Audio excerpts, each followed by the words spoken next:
You wake up. It's 3 a.m. The room is quiet, but your mind is not. There's a voice, not loud, but relentless. It replays every awkward moment, every mistake, every "I shouldn't have said," that every "why am I like this?" What if 90% of your thoughts aren't actually yours?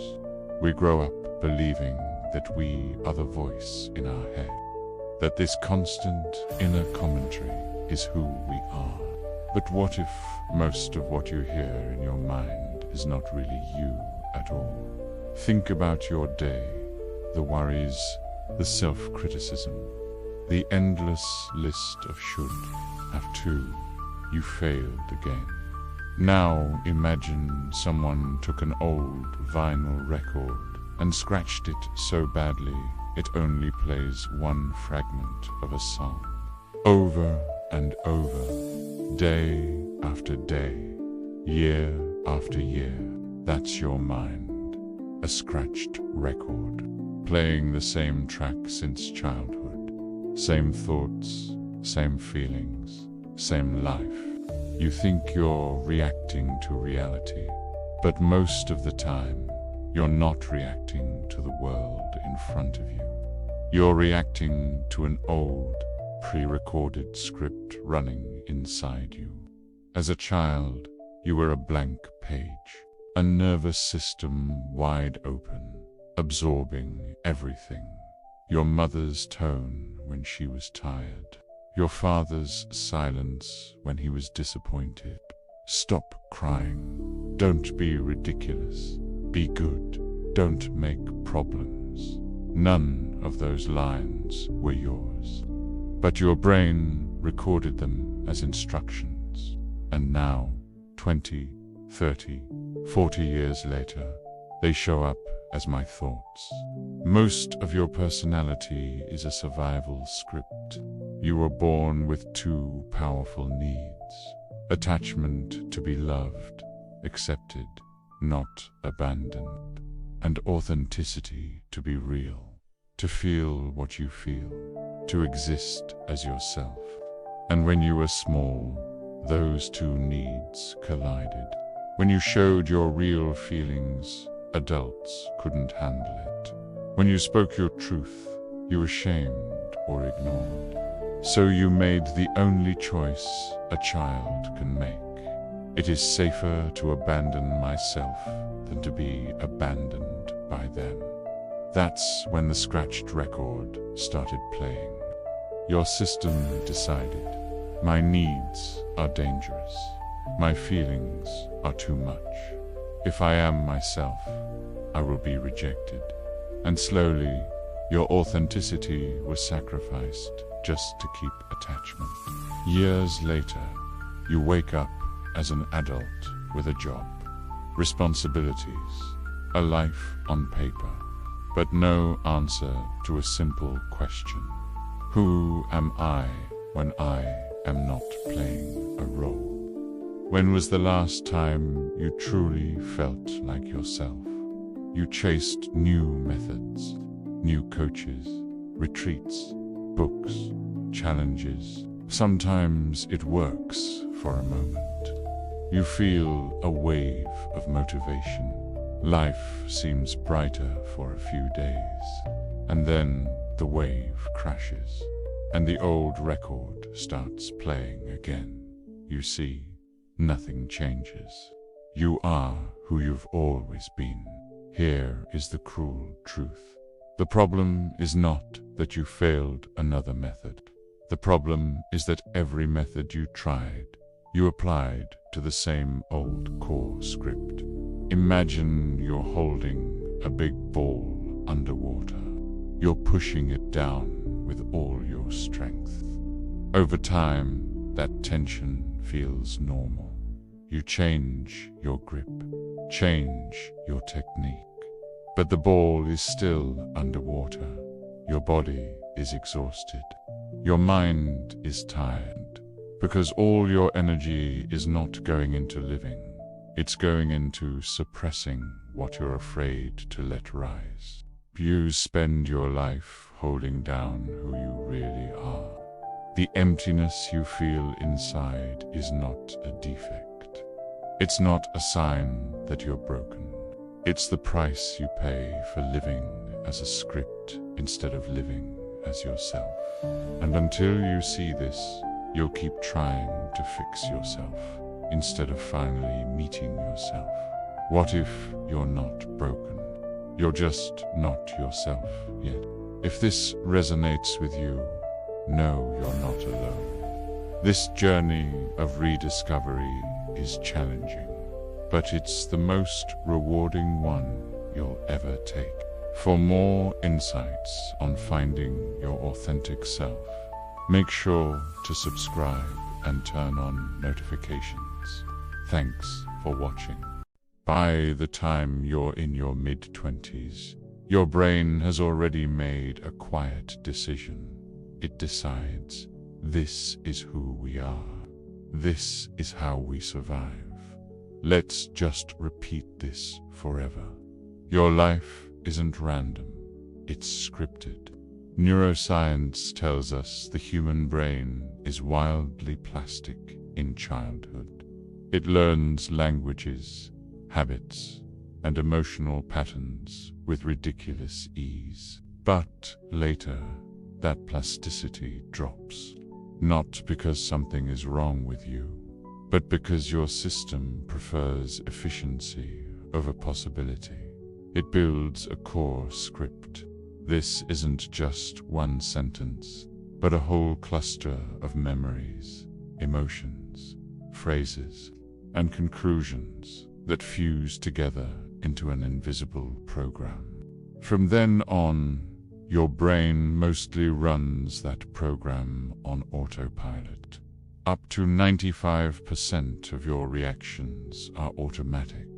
You think you're choosing. Most of the time, you're just reenacting.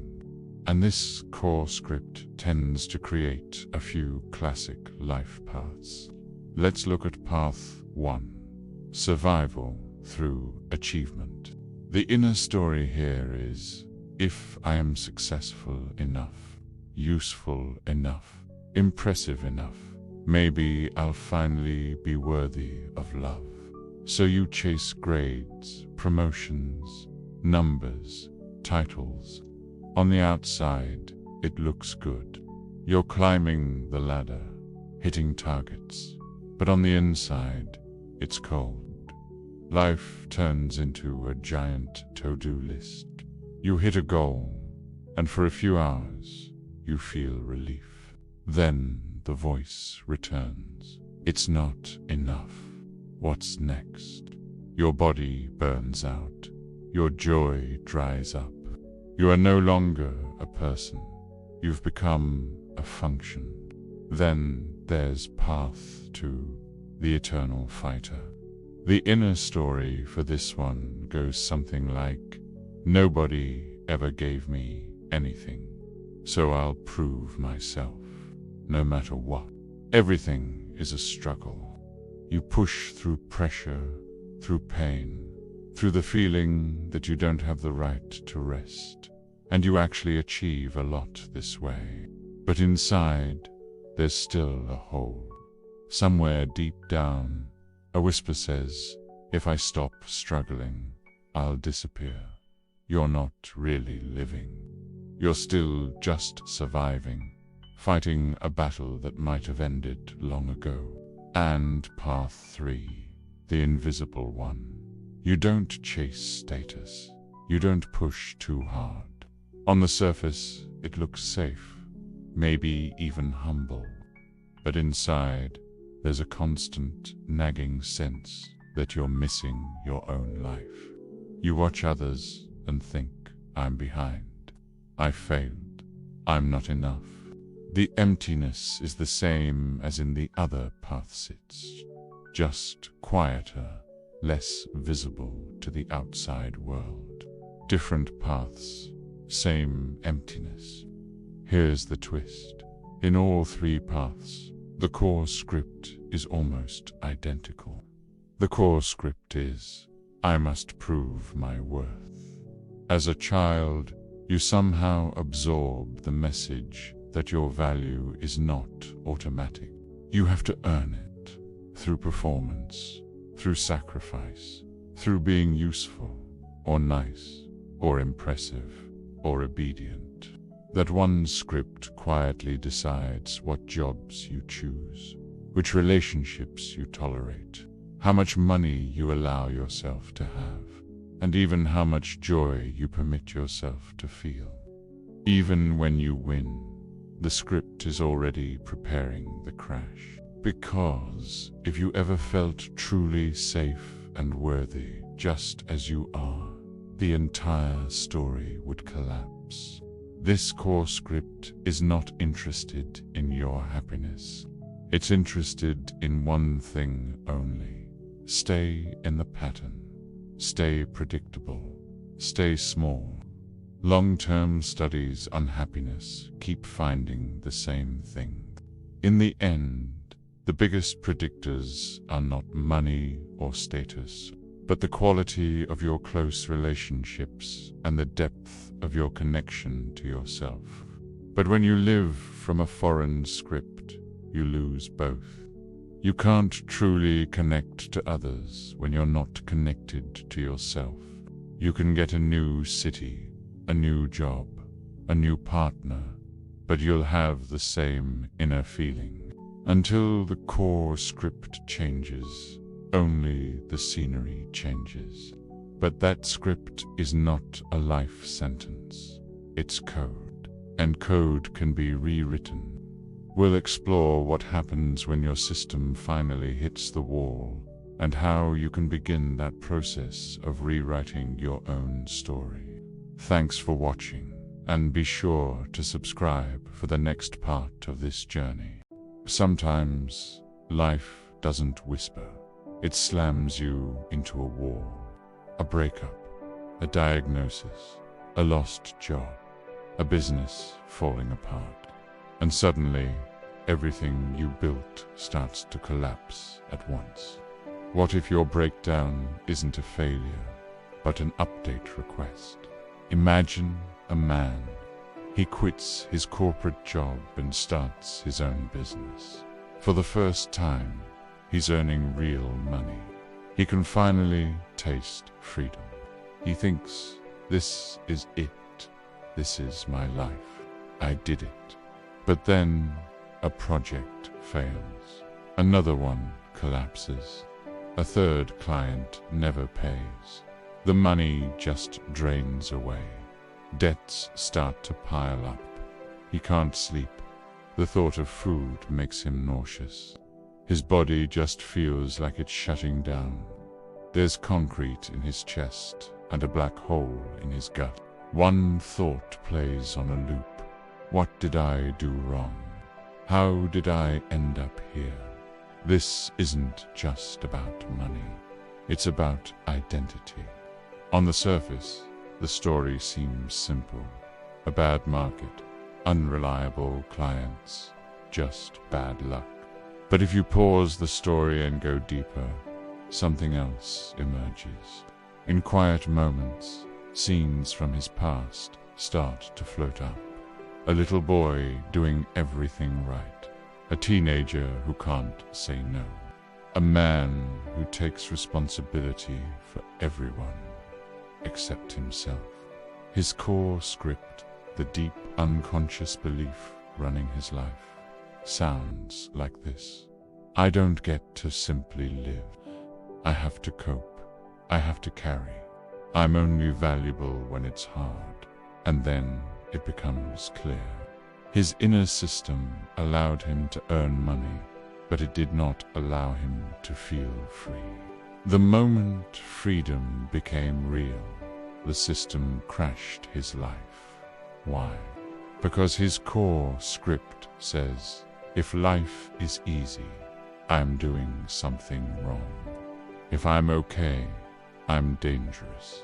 Your system will destroy whatever contradicts its core beliefs. At this point, most people face two options. They can either decide life is unfair, I'm a failure, Or they can ask, what inside me is fighting my own freedom this hard? When he chooses the second option, the real work begins. The things he's been holding underwater for decades finally start to rise to the surface. Shame, the fear of disappointing others, guilt for every success, the urge to hide whenever he's praised. He cries, he rages, he finally admits, I am exhausted from being a function. I want to be a person. Neuroscience actually has a name for moments like this, when strong focus and strong emotion happen together. The brain marks those circuits as ready for change. A chemical called acetylcholine is released. Attention narrows. The system says, this is important. You are allowed to rewire here. And then, in sleep, during deep rest, the brain literally reshapes its connections. Emotion plus focus plus rest equals real change. This is why just understanding is never enough. You can't read a quote, nod your head, and become a different person. You have to experience yourself differently. You have to allow your system to stop pretending for a moment and fall into the truth of how tired, scared, angry, and lonely you really are. Not to drown in it, but to stop spending your whole life running from it. And almost always, you need another human being there. A therapist, a mentor, a real friend who can hold the space while you stop being perfect and start being real. Weeks later, the same man tells a different story. The fear of taking on new projects is gone. He names his prices honestly, without shame. Conversations with clients feel interesting, not terrifying. Work is still hard, but it's no longer a punishment or a way to fill a hole. His external life didn't magically fix itself overnight, but his core script changed. It stopped saying, you must suffer to deserve to exist. And it started saying, I can be alive and needed without destroying myself. Your breakdown isn't the end. It's the moment your system becomes editable. Thanks for watching. So what now? You've seen the scratched record. You've seen the core script. You realized that most of your life wasn't a series of free choices, but a series of programmed reactions. The question becomes, what can I actually do? The first step isn't another hack, not another productivity system, not another challenge. The first step is radical honesty. To look at your life and admit, yes, 90 to 95% of what I do doesn't come from my true self. It comes from old programs. And I don't want to live like that anymore. It sounds simple, but in that moment, you stop being a victim of life and start becoming a participant in your own story. You stop hunting for the perfect savior and start looking for yourself. So how do you tell what is you and what is not? Here are a few simple, radical filters. First, whose voice is speaking in my head? When you hear things like you're not enough, or don't embarrass yourself, or who do you think you are? Ask yourself, whose voice is this really? Often, it's not you. It's the voice of a tired parent, a scared teacher, a culture that worships performance and punishes softness. Close your eyes. Listen closely. If you can recognize someone else's tone, You are not obligated to obey it anymore. Second, notice your zombie moments. When you eat but taste nothing. When you say yes, but you really want to say no. When you automatically agree just to avoid conflict. That's not just how you are. That's autopilot. It saves energy, but it steals your life. Third, follow the goosebumps and the small fears. Remember times you did something that felt irrational, but alive. Your heart beat faster. You felt goosebumps. It scared you a little, but it made you feel real. That's you.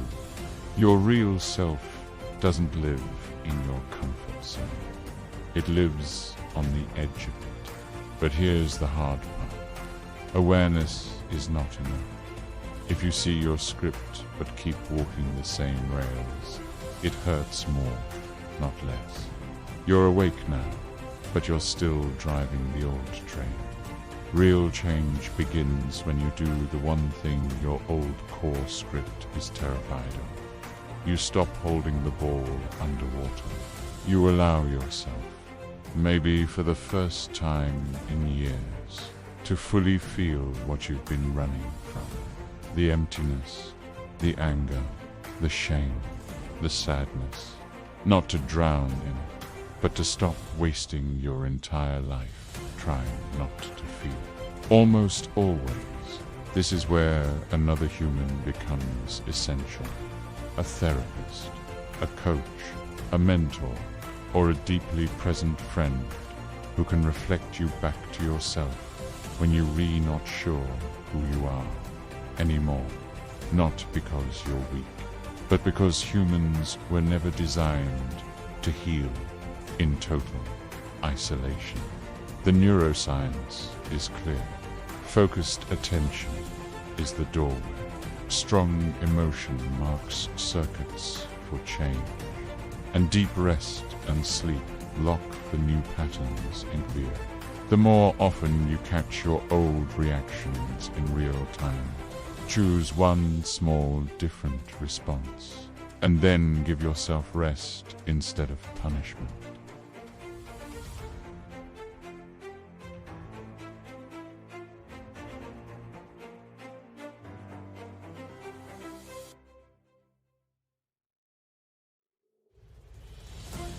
You catch yourself laughing sincerely, not to impress anyone, but because you feel joy.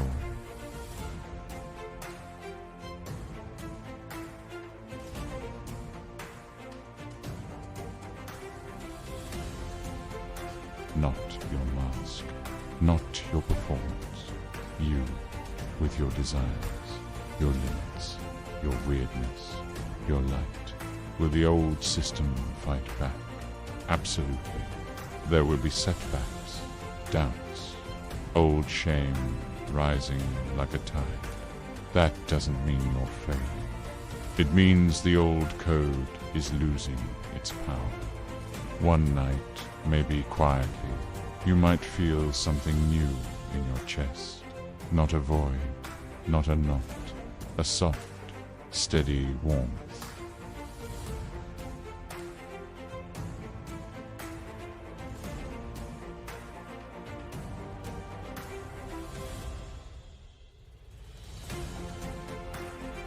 In myself.